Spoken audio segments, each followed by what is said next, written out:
देखिए बच्चों, आज हम आपको क्लास 11th के फिजिक्स का सिलेबस डिस्कस करना चाहते हैं ताकि हम लोग रोज़ उस आधार पर वीडियो भेजा करें। जैसे हमारा पहला चैप्टर है units and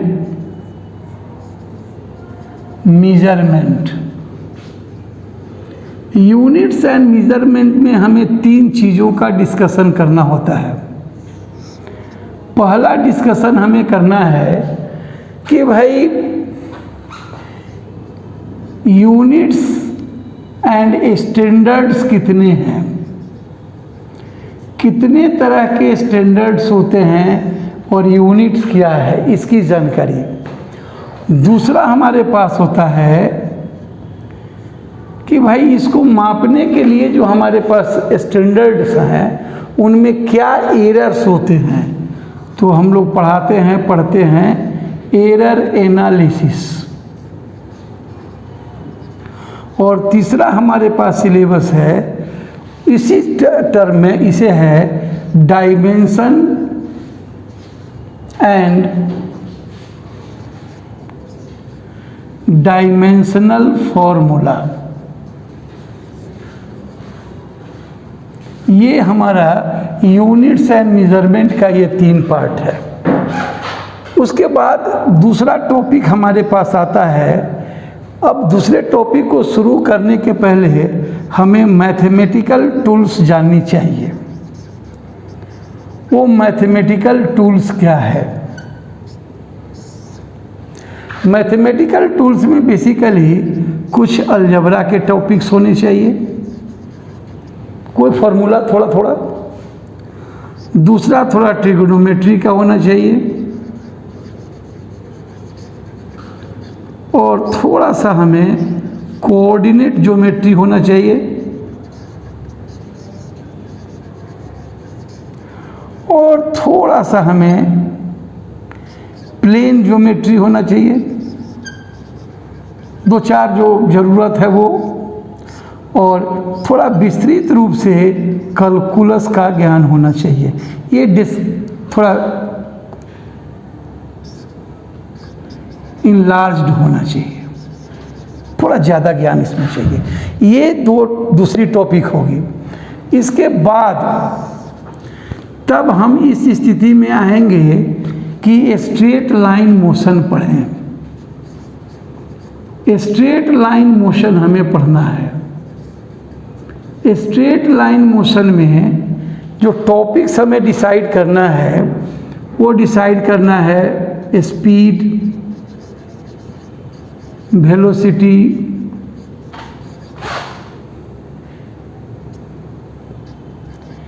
instantaneous speed, acceleration,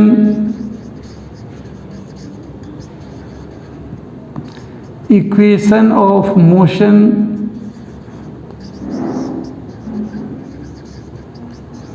और लास्ट जो टॉपिक्स है, इन सारे टॉपिक्स के बाद एक रिलेटिव वेलोसिटी का कंसेप्ट इन वन डायमेंशन, ये हमें करना होगा। और ये जितने भी टॉपिक्स आप देख रहे हैं, इन सारे के कंसेप्ट ऐसे हों जैसे इस पर सारे न्यूमेरिकल्स आसानी से समझ में आ जाए। ये हमारा टॉपिक है स्ट्रेट लाइन मोशन, तीसरा। फिर चौथी टॉपिक है, नोट करते जाइएगा। चौथी टॉपिक हमारे पास होता है motion in plane. Motion in plane में 3 टॉपिक्स हैं। एक टॉपिक का पहला कहते हैं वेक्टर एनालिसिस। सबसे पहले हमें वेक्टर पढ़ना है, वेक्टर और वेक्टर एनालिसिस के बारे में जानकारी चाहिए। और दूसरा हमें पढ़ना है motion in 2 dimension. Motion in 2 dimension, जिसमें एक है प्रोजेक्टाइल मोशन और दूसरा हमें पढ़ना है circular motion.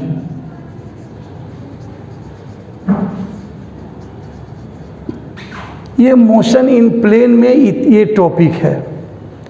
Motion in plane के बाद हमें पांचवा जो टॉपिक्स है, ये पांचवी टॉपिक हमारी है, वो है force and laws of motion. Force है या लॉज ऑफ मोशन। ये जो लॉज ऑफ मोशन हमें पढ़ना है, इसमें ध्यान रखना है कि लॉज ऑफ मोशन का, न्यूटन्स लॉज ऑफ मोशन कहिए, ये न्यूटन्स का कहिएगा। इसमें सारे कंसेप्ट हमको लेने हैं। इसमें कंसेप्ट हमें लेना है न्यूटन्स लॉ ऑफ मोशन, ये पढ़ना है। एप्लीकेशन इनका पढ़ना है, एप्लीकेशन ऑफ न्यूटन्स लॉ पढ़ना है। स्यूडो फोर्स के बारे में जानना है, अदर फोर्स के बारे में जानना है, फ्रिक्शनल फोर्स के बारे में जानना है, फ्रिक्शन एंड फ्रिक्शनल फोर्स के बारे में जानना है। ये टॉपिक एंड इट्स एप्लीकेशन। इसके बाद न्यूटन्स लॉ और लॉज ऑफ मोशन का ये पांचवा चैप्टर समाप्त होता है। जब ये खत्म होगा तब आपको छठा चैप्टर आता है work, power and energy. Work, power and energy. इसी के साथ एक दूसरा टॉपिक आता है कोलिजन। एच.सी. वर्मा के बुक में दिया होगा कि मोमेंटम के साथ कोलिजन दिया हुआ है, लेकिन जो हमारा सिलेबस एनसीईआरटी कहता है सीबीएसई का, उसके आधार पर हम लोग क्या कहेंगे, एक कोलिजन चैप्टर इसमें जोड़ लेंगे। अब सातवां टॉपिक है हमारा रोटेशनल मोशन। रोटेशनल मोशन में एक सबसे पहले है सेंटर ऑफ मास को डिस्कस करना है, और दूसरा टॉपिक है मोमेंट ऑफ इनर्शिया का। दूसरा टॉपिक हमारा क्या है, मोमेंट ऑफ इनर्शिया का है। आठवां हमारा आता है ग्रेविटेशन का। ग्रेविटेशन पढ़ना है। और नाइन्थ जो हमारा टॉपिक है, ग्रेविटेशन में बहुत सारे चीज़ आएंगे। केपलर्स लॉ पर जैसे मैं बता दूं, Kepler's law of planetary motion, Newton's law of gravitation, उसके बाद gravitational field, gravitational field and potential, gravitational potential energy and it's calculation, motion of satellite and different types of satellites, escape velocity, orbital velocity ETC। ये gravitation का chapter होगा। इसके बाद properties of matter होगा, 9th chapter, properties of matter. इसमें 3 topic आते हैं। ये पहला टॉपिक होगा इलास्टिसिटी, ये सॉलिड का केस केवल होगा। दूसरा होगा विस्कोसिटी, ये होगा लिक्विड इन मोशन, इसको कहेंगे लिक्विड इन मोशन की बात करेंगे। और तीसरा होगा सरफेस टेंशन, ये होगा लिक्विड एट रेस्ट। ये प्रॉपर्टीज ऑफ मैटर में पढ़ना है, 9वां चैप्टर है। फिर 10वां चैप्टर हमारा आता है, वो है heat and thermodynamics. Heat and thermodynamics, इसका पहला चैप्टर है हीट एंड टेम्परेचर। इसमें बहुत सारे टॉपिक्स डील करने होंगे, जैसे heat, specific heat capacity, latent heat capacity,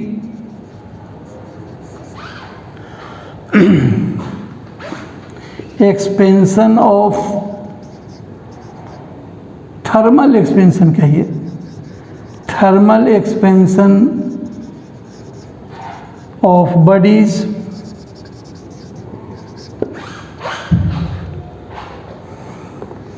thermometer,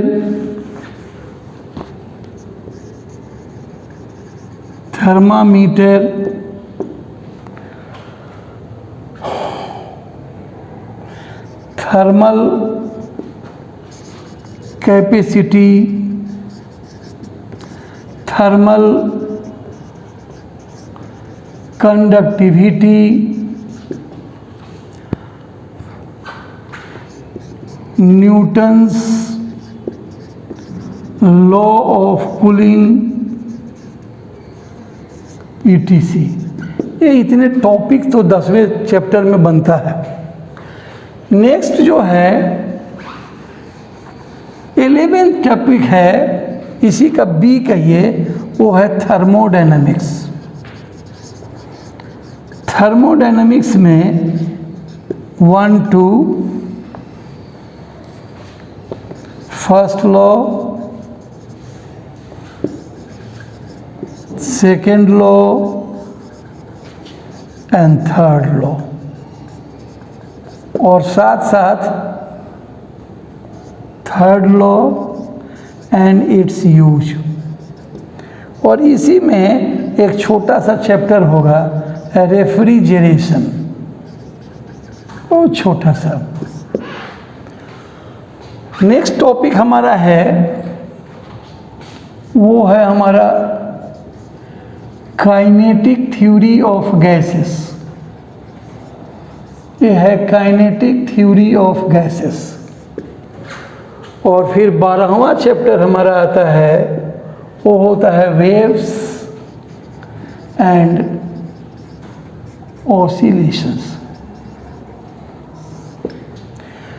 waves अलग से पढ़ना है, ऑसिलेशन इसमें अलग से पढ़ना है।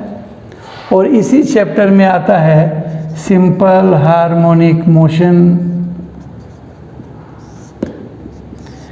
कंसेप्ट इसका लेना है, इक्वेशन इसका लेना है, और साथ ही साथ वेव्स की गणना करनी है, कितने तरह के वेव्स हैं उनके बारे में जानकारी रखनी है, और टाइम पीरियड ऑसिलेशंस वगैरह कैसे होंगे इस सब की जानकारी करनी है। तो कुल 11th के फिजिक्स में ये 12 चैप्टर्स आपके पास होंगे जिसका डिस्कशन ज़रूरी है, और हर चैप्टर को उतना दूर तक लेकर जाइए जितना संभव आपसे हो सके। जितना डूबिएगा उतना ही इसमें आनंद आएगा, और जब तक इसको ढंग से पढ़ेंगे नहीं हम लोग तब तक कुछ नहीं होगा। फिर अगले टॉपिक में, अगले वीडियो में हम आपको बताएंगे क्या होगा।